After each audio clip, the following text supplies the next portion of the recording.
Next on AM 1480 WLEA, the Newsmaker Show. Here's Brian O'Neill. Monday morning, and glad to have with us State Senator Tom O'Mara. Senator, thanks for calling in. Good morning, Brian. Thanks for having me on. Well, Senator O'Mara, let's start out with St. James. As you know, they just had the ribbon cutting for the new medical office building, and they're working hard to locate all the, well, not all, but a lot of the medical offices into that new location in the old Kmart Plaza. Oh, yeah, it's fantastic news. I mean, this is really moving along quickly at this point from when the announcements were made about the facility itself. So it's exciting to see it coming. It's exciting to see that physicians are going to be moving in there and going to have brand new state-of-the-art office facilities for certainly providing health care to the greater Hornell area, which is going to be fantastic to have such a great new facility. And another big local issue was the expansion over at Gunlock in Wayland. Yeah, a nice expansion that the state economic development was involved with. Certainly working in conjunction with Steuben County IDA and Jamie Johnson over there, who does a great job. 110 new jobs there at Gunlock, so a nice expansion. Great new jobs there, and those are great manufacturing jobs that really needs to be the base of our economy. So that's a real good shot in the arm for western Steuben County up in Wayland to see that Gunlock continuing to thrive there and providing a significant number of really good new jobs. State Senator Tom O'Mara, our guest on today's Newsmaker. If we could talk about the elections, the November elections there, and, with the Democrats taking control of the state Senate, Dr. Robert Heineman, the Alfred University political science professor emeritus, we have him on every Friday, and the picture he paints doesn't look so nice as some of the new laws that are coming down the pike. I have a lot of concerns of what the changes are going to be. The elections did not go well statewide for the Republican Party, for our Republican conference in the state Senate. In fact, we lost 8 seats in the election, 5 of which were open seats that had incumbent Republicans in them. So big change, new majority, and not even a close majority.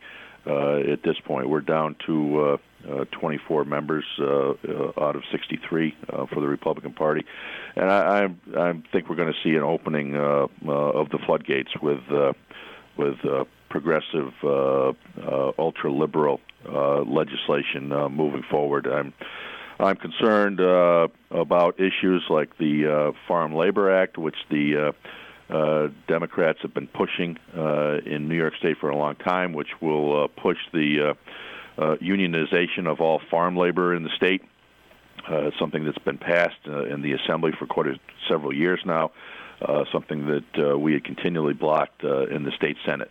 Will put huge burdens on our agriculture community, which continues to be the largest industry in New York State and certainly vitally important to the southern tier in upstate New York. So concerned about that for sure. They're talking about moving forward with driver's licenses being available to illegal aliens, undocumented immigrants that are here, getting an official government identification in the form of a driver's license. If I could stop you there, I think it was a joint press conference that came out a few weeks ago on that, and I remember Senator Kathy Young saying that was something that she felt was being done, getting them licenses so they could vote illegally. Well, I think it's a stepping stone to that. Certainly when you have a government-issued ID, even though, as it's being proposed, they wouldn't be allowed to vote officially. But when you have a government-sponsored and issued identification, it's going to make it all that much easier for somebody to that wants to get registered to vote to have identification to go and register improperly. I don't want to see that happening. I don't know the citizens of the United States, and particularly here in the 58th Senate District, don't want to see that illegal immigrants voting in our elections. Senator, you talk about, you just mentioned there on what Senate District residents would not like to see. What are you hearing from the voters these days? What's big on their minds?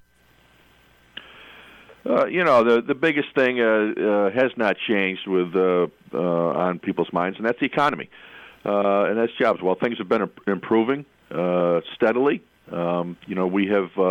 We have not kept pace with the nation or New York State as a whole.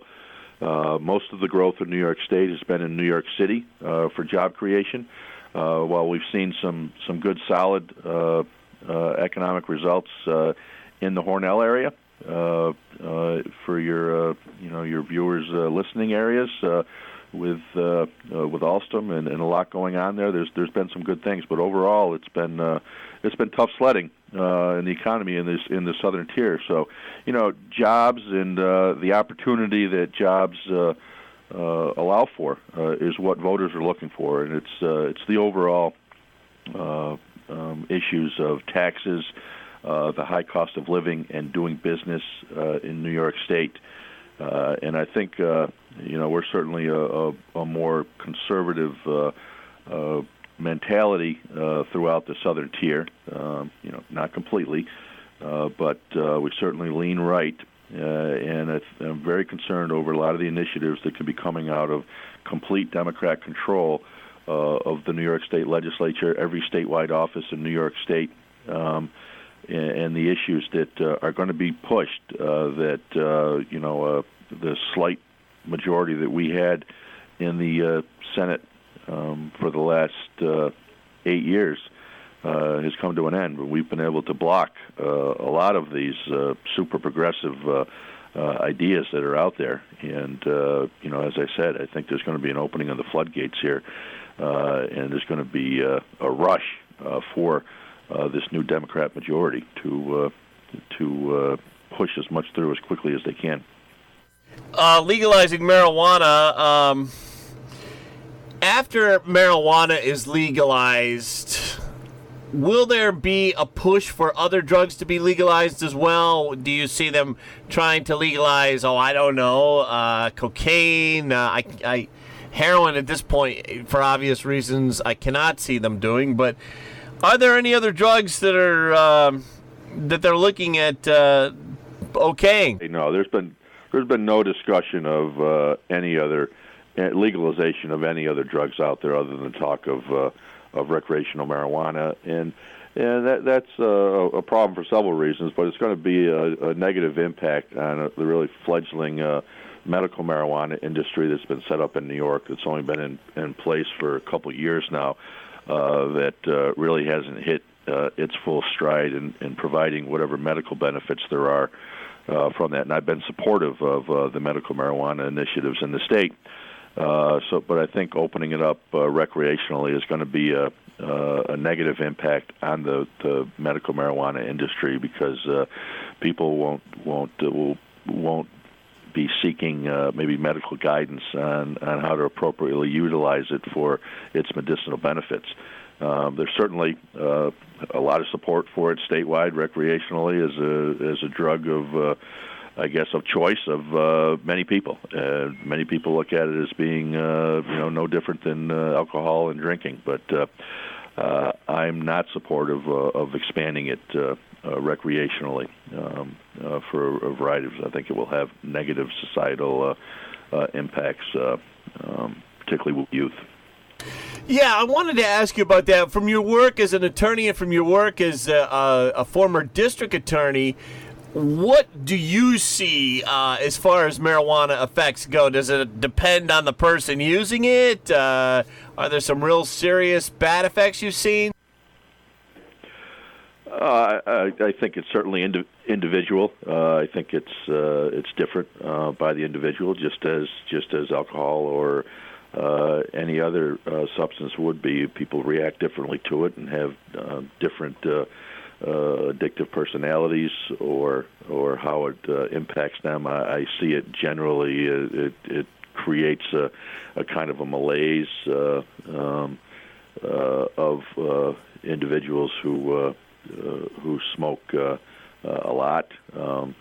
General lack of motivation, I think, is the biggest concern I have over it. In what I've seen over my life and career as a former prosecutor and as a state legislator. State Senator Tom O'Mara, our guest today. As long as we're on the topic of drugs, I wanted to talk about opioids from two viewpoints. Number one, the fight against opioid and heroin addiction. I know that you've worked hard on that. Anything new in that area? We've worked very hard on that, and in the last couple of years, budgets we've made significant increases in funding to combat the epidemic and the scourge of heroin that we have, because the addictiveness of that is tops of any drug available out there, and it's just devastating. The impacts that it can have, and it can cause immediate death, as we've seen with so many overdoses. So we have put a lot of effort into both education and awareness as well as prevention, but also made some initial strides towards treatment options and having insurance covered treatment for these addictions.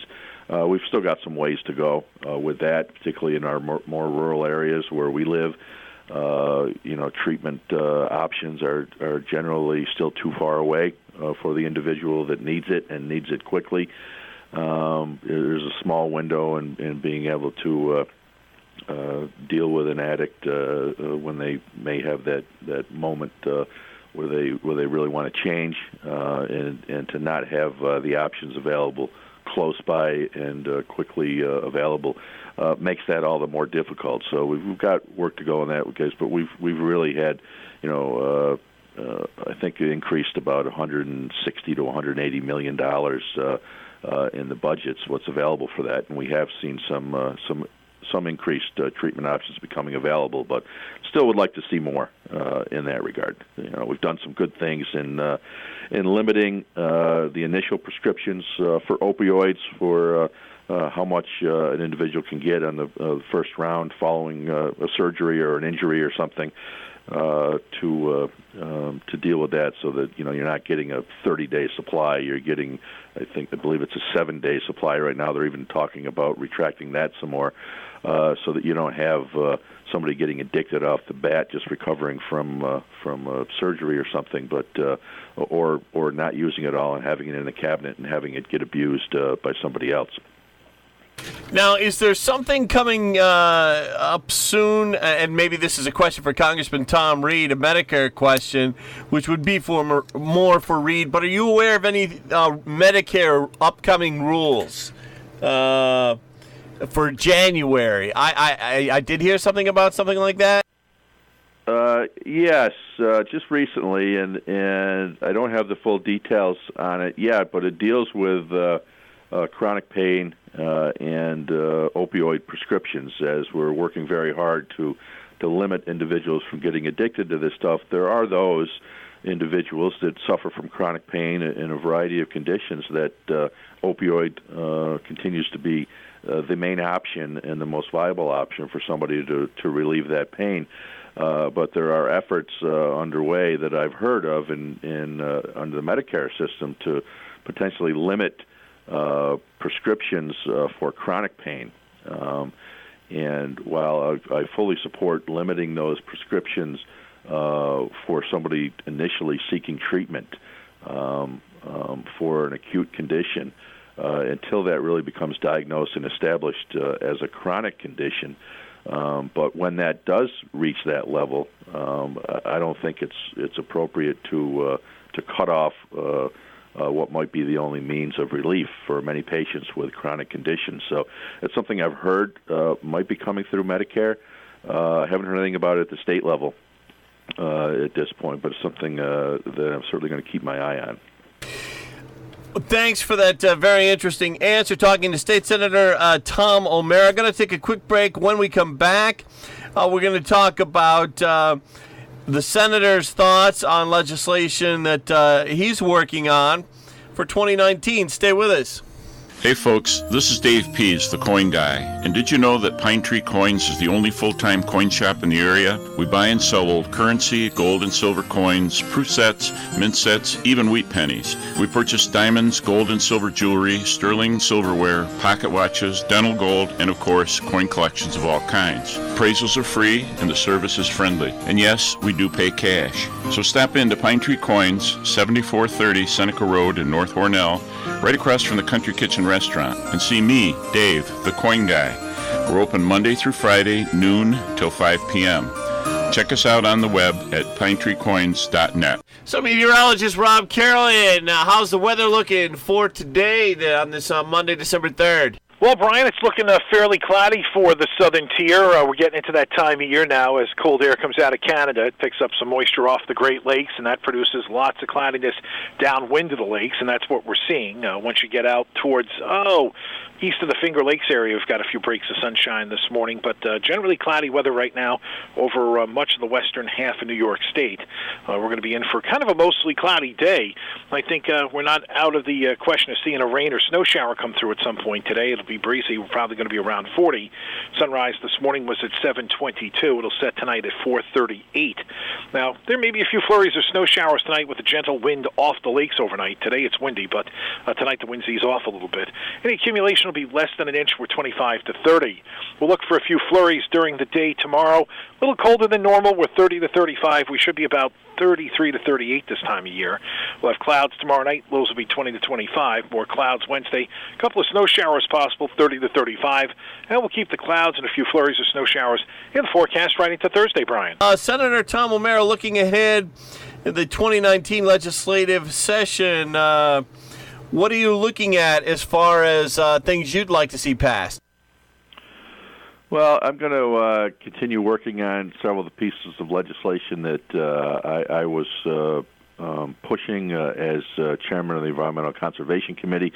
I won't be chairing that committee at the beginning of the year. That will be taken over by one of the new Democrat majority members that's yet to be named. But, I've been working on product stewardship issues over the years. One of the big ones I've been pushing in the past several years to the Senate unanimously is known as the Paint Stewardship Bill, which would allow individuals to get rid of their used paint, not waiting for that annual hazardous waste collection day that the county puts on that you usually find out about 2 days after it happened, and you're stuck with this paint in your garage or in your basement. This legislation is something the industry supports. The paint industry supports would have collection sites at participating paint retailers where you could take your unused paint in, and they would have a system set up where that paint would be collected, ultimately reprocessed or recycled into new paint or disposed of properly, whatever needed to be done with it. It's something the industry supports, and it's something that I have not been able to get passed through the Assembly, although we in the Senate have passed it 4 or 5 times in a row now. I'm looking for similar legislation with regard to solar panels. We're seeing an increase in the use of solar. These panels and their useful life at about 20 to 25 years. I would like to see some kind of product stewardship program put up now. While this industry is still pretty fledgling industry, if you've seen with electronic waste, our TVs and computer equipment that we now have to dispose of separately, and the industry is involved in having those collection sites. There's some tweaks I've been working on for the e-waste things, but this solar kind of recycling stewardship thing would be the same kind of thing that you start collecting for it now. While people are buying this equipment, because it is going to need to be recycled and disposed of, and there are certain hazardous materials in the solar panels and some rare earth materials that should be recycled and reused wherever possible. So things like that I'm working on. I'm also working on legislation that would have tax exemptions for residential renewable energy that people are putting in their homes, whether it's the solar panels, windmill, battery storage in their homes to help ease the pressure on our electrical grid. And what's happened is a lot of people in communities where wind and solar farms have come in on a commercial level and a municipality has opted out of the real property tax exemption, that affects individuals and their homes as well. And I want to see a different treatment for commercial utilization as opposed to residential utilization, so that your real property tax assessment doesn't get increased because you put a $20,000 or $30,000 solar facility or solar panels on your roof or battery storage in your house, so that those things aren't real property taxed, because a lot of people have been blindsided by finding out that their municipality opted out of the exemption, and therefore they don't get it anymore when they weren't planning on that being an increase to their real property assessment. Senator O'Meara, last week Governor Andrew Cuomo met with President Donald Trump about the Holland Tunnel. Just wondering, did you have any thoughts on that meeting and the governor's hopes to get federal funding for that? Well, I think it's something that's important to the city of New York. Where it's going with federal resources at this point, I don't know. I know there's a lot of effort that the governor has put into trying to get the resources for a new tunnel going into Manhattan. There certainly is congestion around the city. The New York City continues to be the economic engine of the entire state. So that's important statewide as well. So well, it's certainly not an acute interest for the residents of the 58th Senate District and those around upstate New York.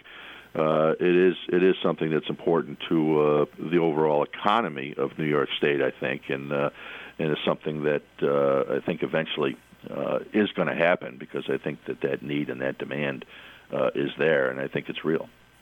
How about the Amazon.com tax breaks? I know Congressman Tom Reed has been making a big point out of this. He's been speaking to the media and putting statements out on Twitter against Governor Cuomo's deal for Amazon.com so that Amazon could locate in New York City. Did you have any thoughts on that deal? I'm kind of not strong one way or the other on that Amazon deal. Frankly, it's huge overall as an economic incentive, but when you break it down and look at the per job cost of the incentive, it's actually less than quite a few of the larger upstate projects have been as far as incentives being applied per job. I wish it was going somewhere other than in New York City, where their economy is booming and doing much better than the rest of the state. I wish it was going to be located somewhere outside of the New York City metropolitan area. It'd be tougher to create the jobs in an area, but I think it could have been situated somewhere maybe closer to the metropolitan New York City rather than right inside of it. Lower Hudson Valley or somewhere like that, where they could still get the jobs. But, they're talking about creating at a minimum 25,000 jobs, upwards of 40,000 jobs. That's a lot of jobs in New York State, and that will generate a lot of payroll in New York State, which generates revenue, tax revenue for the governments where it's located. So, the overall problem with these economic incentives, and I've always said we need these incentives now because New York is such an uncompetitive place to do business. But until we right-size our taxes and regulations in this state to make ourselves more competitive, those kind of incentives are going to be needed, because we're in a dog-eat-dog world with states competing against each other for these larger projects. And until we can make New York State competitive as a whole overall for everybody, which I'd rather see. I'd rather see fairer taxes and fairer regulatory structures so that businesses would want to locate in New York without the need for these incentives. But until we get to that level, these incentives have been important. They have worked in many cases, not all, of course, but that's economic development. It's not a 100% percentage win all the time. So they are risky. We've seen that risk, and now it's panned out or not panned out with Solar City up in Buffalo and several others across the state that have not worked, but a lot of them have worked. And until we're more competitive as a whole in the state, unfortunately, these types of things are going to be required. But I'd rather see us putting at least as much effort into making the state more competitive as a whole, as opposed to putting all these billions of dollars into incentives. We need to make New York competitive for those businesses that have slugged it out for decades in upstate New York against the odds, because upstate New York is a beautiful place to live, beautiful place to raise a family, but we've got to have an economy that works. Senator O'Meara, thank you so much for joining us here on this Monday Newsmaker show. It's always good having you. Well, thank you, Brian. It's a pleasure to be on, and have a great week.